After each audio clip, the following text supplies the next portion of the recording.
The same kind of negotiations that are not working in COP will also not work for this. So how do we navigate that transition where the current power equation does not get messed up, so to say, because otherwise you'll not get the movers coming along with you. That's one thing. The second, I think in terms of looking at the earning of the carbon, I think the consumption of the carbon is actually far easy to track even at an individual level, because everything is actually transacted today, whether it is a service I'm taking, whether it is a product I'm buying. We can actually track the individual level consumption pretty well. But what about the individual level carbon earning? What kind of roles, jobs are we looking at which will lead us to having that carbon earning at each and every individual level? A lot of services, a lot of occupation today are actually not contributing to carbon earning. So are we looking at dominant population classes going into carbon earning vocations of one or the other way? Or are we saying that they will continue to do maybe whatever they are right now doing, but have the money to buy those carbon credits, so to say, to then spend? So one macro at a geopolitics, one micro. So one thing I want to say this very clearly, I think this is where probably we have not made it very clear. One is thinking part, conceptualizing it, theorizing it, making a system ready, designing it, and then the second one is the implementation part of it, as in anything. So here this particular workshop is only for thinking. If we knew about implementation, we would have done it, we would not have had this workshop.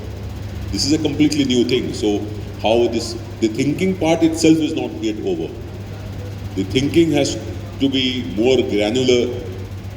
Question as income of an individual in terms of carbon, all these things have to be factored in. So at this stage, don't please tell me about geopolitics, go COP26, COP27, COP28. They're still remaining within the current paradigm. And when, let's say, a portion of Himalaya capsizes, you have another portion of Joshimath going down, then there will be some murmur, some 20,000 people will die. This will happen. This cataclysmic things will happen, continue to happen. We are thinking of something different. That is why we are here. We don't want to follow that path. Because the way we are doing, remaining within the current paradigm and doing delta changes will not change anything. And that is what IPCC, everyone says it. Everyone says that. Every political leader says that, but doesn't do anything. So you may choose that, no, I am doing my, in fact, why the lifestyle? I may choose to remain in a stone house, but unfortunately, since the other person is already staying in with 5 air conditioners, whereas 1 air conditioner is required, you will suffer the heat. That is what that is unfortunately how the world will be.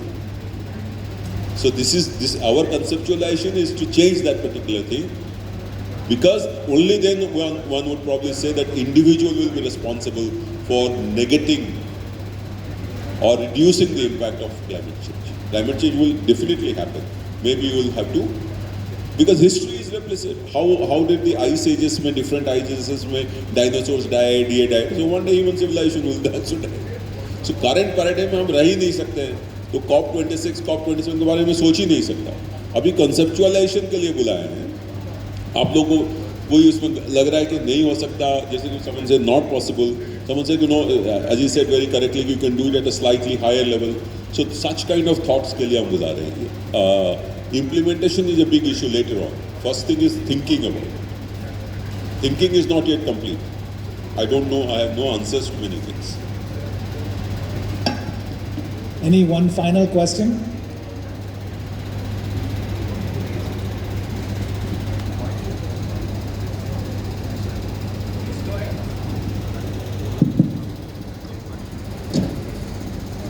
Good evening, everyone. I'm currently working as a Slum Fellow. So my questions are two. The first one being, since we're only restricting to changing the national accounting system into carbon terms and valuing the goods in carbon terms, so going to Mr. Stiglitz's other existential crisis that we already have inequity, a lot of inequality existing in our country. how do we go about that the marginal communities, and especially in the deeper pockets of the country, might not have access to the lower carbon goods, the way we are facing it with the organic goods today, which are really expensive relatively.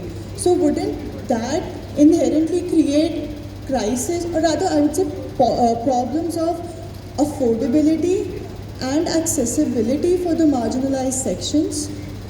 And the second question is in the economics terms. So I'm assuming that we would still have the problem of inflation occurring. So right now the expansionary monetary policy works on the expanding of monetary supply in the economy. But if we start valuing, like the exchange happens in carbon terms, so how would then the expansionary monetary policy to curb inflation work out? That's it.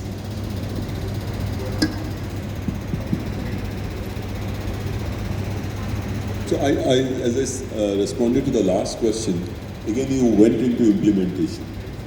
Because I'm not answering, I do not know, first you have to conceptualize, be very clear. Because despite all our conceptualization, anything, all those things, inequity is still there. In our current situation also, money supply, whatever existing system, inequality is there, inequality is increasing also. So that will probably be there. Carbon, some people who may have a natural advantage of having carbon credits or something, maybe they agree, this, what is it, maybe Bhutan, maybe there. So I've not thought about all that at all, because that I look at it as a implementation part. Once you have this structure, then you'll start to try to make it a level playing field, or try to make it more equitous for everybody. But why we are premised, when I'm repeating that question, that if we go at the way it is happening now, the way we are doing all this COP26, 15 के बाद जो भी हो रहा है, उसमें human civilization cannot exist for long. History is proof. All the Anthropocene ages, if you look at it, ice ages, one particular species has got extinct. Why the whole world is, or everybody is talking about, is to save that or delay that. What we are saying, that if you follow the current method, many people believe that is the current thought process, the reigning thought process, this most significant thought process, that go in this way. What we are saying, no, go in different way. That's all. Okay. With that, of course, I just wanted to clarify again that this was a thought experiment, but which hopefully will have real world consequences. I do think that if we really think this through, can it also solve inequality? We don't know. If I can answer that question, I'll meet you in Stockholm, right? But